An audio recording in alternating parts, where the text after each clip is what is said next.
Hey everybody, it's Gil here with the Sailing Vessel Dream Chaser. Welcome back to our channel. I hope you enjoyed last week's video where we showed a little bit about a manual bilge pump find we found at a local boaters swap meet. We picked up a Whale Gusher 10 manual bilge pump for only 20 bucks. I thought for sure I'd have to do a rebuild kit on it with a new set of bellows and reeds, and it turns out it worked great. So we showed how to set that up as a completely portable manual unit as an additional item to keep on your boat. Great for an emergency if you had it and needed it on your boat, or you could even just throw it in the dinghy and take it over to help somebody else out in an emergency. This week we're going to talk a little bit about some of the projects we think we can do for Dream Chaser while the boat's not here. What can we prepare for? And honestly, the projects are limited, but the way we're deciding which things we can work on is what stuff do we have here that belongs to the boat that we think we can begin to leverage or get ahead of.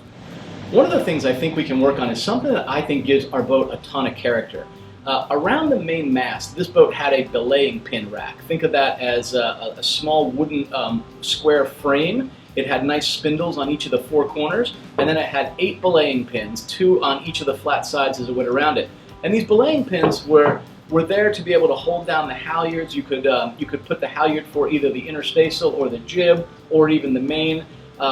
And it was a great place to store extra lines if you didn't need to use them for that. Because our boat had been upgraded over the years and had aluminum mast, there's also cleats on the mast themselves. You don't actually have to use the belaying pin rack, but man, it gave the boat a lot of character. It seemed to go with it. We took that belaying pin rack off the boat when we did our major refit. We pulled up the teak decks and we ended up fixing a lot of core issues and reglassing the whole deck. Well, now that that's done, I really would like to put that rack back down on the boat. So there's a couple things to think about on this. One is the deck is not flat, right? The deck on our boat angles up at the bow. So if we want this to remain horizontal, the top part where the actual belaying pins sit, if we want that to remain horizontal, we're going to have to put the aft section a little taller than the fore section so that it doesn't just follow the same slope as the actual boat with the bow here, but rather it sits flat even though the deck is going up at an angle. So I actually pulled all these parts off. I threw them in a bin. We're actually missing one of the belaying pins, so I thought about today actually setting up the lathe and turning this on the lathe, but I looked to see what I brought when I grabbed all our tools, and I honestly didn't grab all the lathe parts, and I'm kind of kicking myself because I thought I did. I actually brought all my chisels and cutting tools. I brought my grinder and the jig for sharpening all of them. I brought the small lathe. I brought the drill for drilling in through the end of long spindles.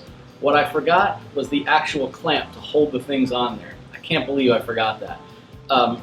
And it would be big enough to do the belaying pins. We just have the little mini jet lathe now. I don't have the big one. I sold the big Grizzly when we moved on the boat, gosh, 8-9 years ago. So I wouldn't be able to do these larger pieces. Let me kind of show you what these are. This is what went around the kind of the best looking one here. This is what actually held up the belaying pin rack. Let me turn this sideways. So I'm just setting this piece of rod down like this, but this went down through the deck. There was a piece of horizontal wood here. This went down through the deck, and you can see it's threaded rod on it, so it let you put a backing plate on it and bolt it through. And then on the top up here was the top of the frame, and again, the other end of the threaded rod with a washer and nut on it. And the idea was you would countersink this and put a big large bung in it to hide the threaded rod. You would never see that, but it just had this beautiful wooden look with this holding up the top of the rack. As you can see, water was not the friend for this boat, and I don't know how well you can see this, but this is rotted at the end of it. The top sides look really good, but the bottom sides look rough. So I thought there's 2 things I can actually do here. If I want to make all new ones of these, I could just pull these off and have them replicated. I'd probably take them to a local wood shop and ask them to make them for me and do 4 of them identical. If I had my lathe here, frankly, this would be an awesome and fun project, but I don't. So I don't know how solid this is. It feels good and solid, but this end does not. One of the things I considered is I could cut these off. If you notice, there's a button rail in the middle, kind of has this shape to it, right? Identical on each side, mirror image. Then it has a small band here, and then it has this flat piece. Same with here. It has this the button rail just like it has here, here, and here. And then this flat piece would have been the same here. But as you can see, it's jagged. What I could do is take the bandsaw and cut these right at this area here. And yes, it would be a little bit shorter, and that would sit on the bottom of the deck at that point. So it would certainly be a little bit shorter, but it would prevent me from having to make all new ones of these, assuming that if I cut it off right here, that's good quality wood right there. So I think the first thing to do is check out the quality of that wood, and what I'm going to have to do is get these nuts off of here.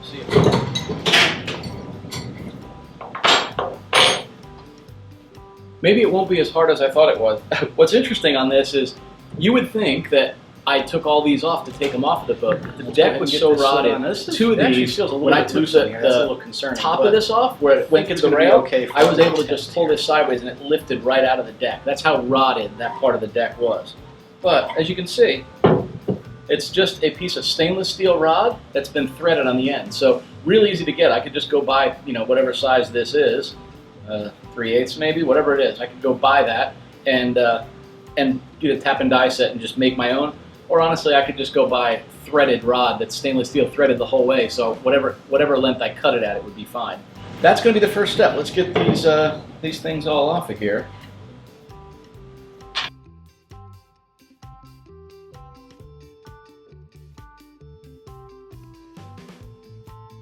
So as I'm taking a closer look at these, I do think I could cut them down. I'll take a closer look at the wood just to make sure, but I believe I could cut each one down.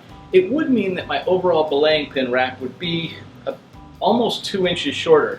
But when you consider the height, even if I cut that down to that point, you consider the height of the rail, there's still plenty of room on the height of the belaying pin. So plenty of working room below it to still make fast a halyard or belay any kind of line onto the pin itself. So I'm just going to take an old rag so I don't mess up the countertop here. And I'm going to set this right on that.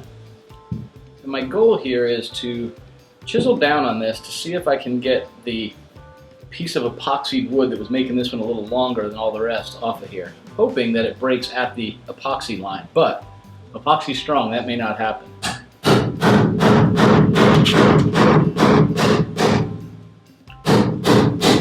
So that's the bow side, because if I were to not lift that side up, what I'm doing is if it sits flat, you can see it sits crooked. But again, the deck isn't flat. The bow, that end, is up. So if I lift the bow up, that would go straight. And it looks like what they did was just sort of sanded these at the angle they needed to make them fit the right way and be level in their setting and their base. Somebody definitely tried to just epoxy a lot of these. I'll get the camera and show a close-up of this. What's really interesting about this one is it almost looks like somebody tried to drill a secondary hole into this. There's another hole just offset. I don't know why somebody would have done that. That's unless it was when they were drilling through the spindle. Maybe it went crooked and they turned around and redid it from the other side or something. That could be. Theoretically, it shouldn't matter, and there should never be water inside of this spindle. If everything's sealed at the top and everything's sealed at the deck, the hollowness where the threaded rod goes through shouldn't be a problem, but based on results, water got in there. So this one's a little softer for sure. And then I will zoom in real good and show you this one here where it's good and solid up here, but not so much there. And all these other ones sound good. That one sounds rough. Definitely want a good, solid hardwood that can withstand and hold up to the elements. I intend to finish them, and on these, what I will do with these is actually I will put several coats of clear epoxy on them, and then I will varnish over them. The varnish will give it the UV protection. The epoxy will basically make this wood plastic, and therefore won't allow water to penetrate it unless it penetrates at one of the joints down the inside. So I'll probably do that with epoxy on these. Now here's the difference between these two, and you can see what I mean. When we get to the end, the one on the left looks pretty good, but as you can see, this one on the right is really spongy. And you can see just how spongy that looks, you know? And then here's the one where you can see the second hole in it. And the second hole looks threaded. Maybe somebody put a lag bolt in from down below or something. But this is the one that's suspect, and I may decide to try to cut it off at about here down and see if it's solid inside of there or not. And if I do that, I'll have to do that with all of them. Yeah, you see what I mean? You can see how it's definitely a little spongy. I need to think a little bit more about what I'm going to do there. I think I am going to go ahead and at least get one of these on the lathe and see if I can't get it sanded up. And then maybe put a coat of varnish on them and see how these look. I have a small piece of rubber here just to help hold it in place and not mar it. And over here,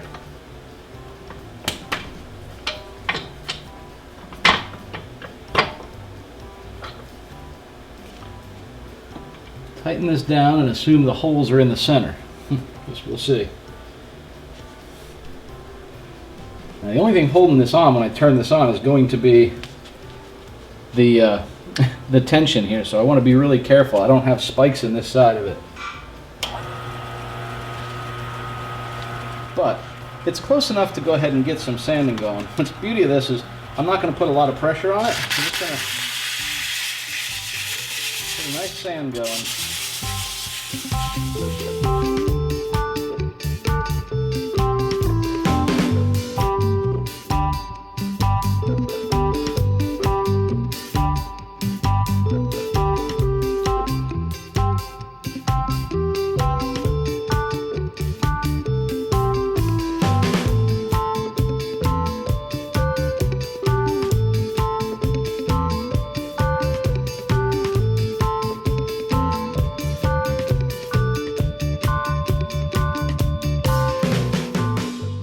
I got rid of my groove there. I think I'm just going to go ahead and bump it up with a smoother grit. We'll see how it looks.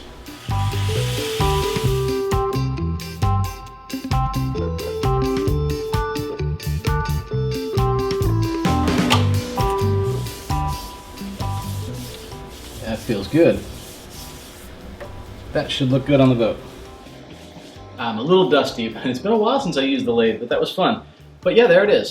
So there's the belaying pin. I sanded off the years of half on, half off varnish. I'll need to just hand sand the top right here. They definitely are pretty rough. I mean, I can feel this. This feels really nice. I did this at 320 grit. Started at 150, went to 220, and then 320. But the end definitely still feels rough. And there's a little tiny divot on the top where it was probably originally turned on the lathe. What I will likely do with this is when I get this sanded, I'll probably take a drop of thickened epoxy with a little bit of the sawdust that I created from that, just to fill that little hole in. I'll use a scraper to get it nice and smooth and then just sand it so that that little divot doesn't hold water and ultimately let this eventually rot. Because this particular item, I don't know yet the right way to treat this. I'm not sure that varnish would be a good way to do it. It would certainly help the line stick to it, but I don't know if that's a good long-term solution. So, yeah, that's that. I'll do a little research and I'll probably put a coat of the varnish on. Maybe I'll come back to that a little bit later. I'll put a coat on there and see how it looks. Because I bet it's going to look pretty. I don't know what this wood is. I'm not sure that it's teak, but it's definitely a good solid hardwood. I like. Alright, so after some extensive research, which you can translate into, I went to my favorite leaky tiki or wooden sailing and boat forums, and I asked the question to say, when you have working belaying pins, not for decoration, but truly working ones, how do you tend to finish them? And like most things, when you go out to the interwebs and you try and seek guidance, you will find a host of different answers. And if you're looking for some confirmation of an opinion you already have, you can find it. Doesn't matter what your opinion was, you can find one that agrees, and you can find one that's 180 degrees off. But I will say what I decided to do on this, because I did hear from people that said they do everything from oiling them. Some people said they used varnish. I had one say they did epoxy over it, like with varnish on top, like I mentioned I was going to do for the belaying pin rack, which I think I'm still going to do. But for the pins themselves, I was thinking about this, and I didn't know if varnish or epoxy over time, having the lines on them, would wear through and maybe get some of that shellac, the thickened part of the varnish that remains on the wood, integrated into the fibers of the lines, especially if they sat in one place for a while, like a halyard that maybe wasn't moved or raised for months at a time. When I asked that question, people said that they have had them sit like that with varnish and have never had that particular issue. But I decided to go ahead and try something that I don't typically do on DreamChaser, and that is to use oil. instead of actually a finish. I love the way bright work looks. I love, you know, 8, 10, 12 coats of varnish, that deep wood, that deep look of it's sort of clear. It almost reminds me of a piece of wood encapsulated in thick glass. I love that look. I'm also a realist to know that's a lot of maintenance. And for something like this, I decided this was an easy enough thing that if I had to resand these down and start over, if I decided to varnish, it wasn't as complicated or as difficult as it would be doing that with the 50 spindles we have around the boat, for example. These are nice and easy. They can come off. I can bring them inside, stick them in the lathe like you saw me do to sand them down. So if I decided I don't like this method, this is a good place to sort of start, short of a test piece of wood. So what I'm going to do is I'm going to actually do this with Danish oil. Certainly I could have used teak oil or linseed oil. I'm going to use Danish oil. They all seem to be fairly similar to me. I'm sure for you wood purists, you're going to know there's differences for sure. But at the end of the day, I just went ahead with something fairly easy. I didn't even get this at a marine store. I just went to my home supply store. So I am going to apply this, and I'm doing the really simple one. I'm just going to use paper towels, and I'm going to wipe it on. And I'm going to do several coats. It'll take a couple hours to dry between, but I'm going to add a couple of coats to really get this thing looking good. So yeah, I've got an old nasty t-shirt that I've been using for rags for this kind of thing, just to keep any from getting on the counter. And I will mix this up, shake it up. Oh, and for the record, I hate these adult-proof lids where you have to push down and turn. It seems to me that the first 1 or 2 times you open them, they're okay, and anything after that, they just seem difficult and they stick.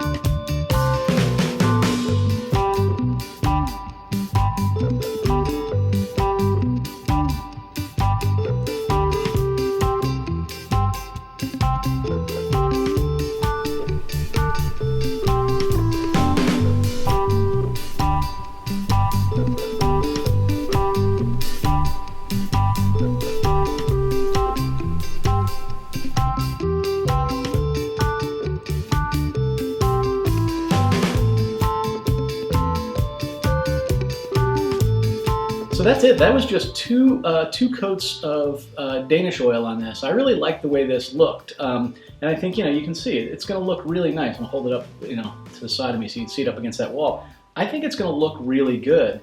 And, you know, picture that just sitting in the pin rails right around the mast. I think it'll look nice. Certainly we have more to go, and an upcoming project is going to be to rebuild that whole rack that I showed you the spindles for. I can get some of that started here without the boat here, and then finish it once the boat's here, because I do have to think about the joints I want to put on the corner, because if you think about it, this is going to be a solid square that goes around the mast, so I need to make it in 2 pieces that could be assembled onto the boat, or I have to pull the stick, which I have zero intention of doing, just to put in a pin rail. Yeah, hope you enjoyed this week's video. If you did, do us a favor, go ahead and click on the thumbs up or comment down below. That certainly helps kind of tell YouTube this is a topic and something that you guys find interesting. That would certainly help me out. I would appreciate it. If we've earned it, by all means, please do subscribe to the channel. We upload videos every single Friday afternoon, but if you enjoy them, we'd love to have you join along and get notified of when we upload those every Friday. I hope you have a safe and healthy day. I really do feel like we're sort of on a bit of this downturn around the coronavirus thing. I hope everybody remains safe and healthy so it keeps declining. And I look forward to seeing all of you again out on the water, in public, somewhere where we can see one another. I'm ready to get out of the house a little bit, just like I'm sure you're ready to get out of wherever you are sheltering in place, I guess is the word we're using now. Thanks everybody, appreciate it. Hope you have a great day, and we'll see you next Friday. Bye now.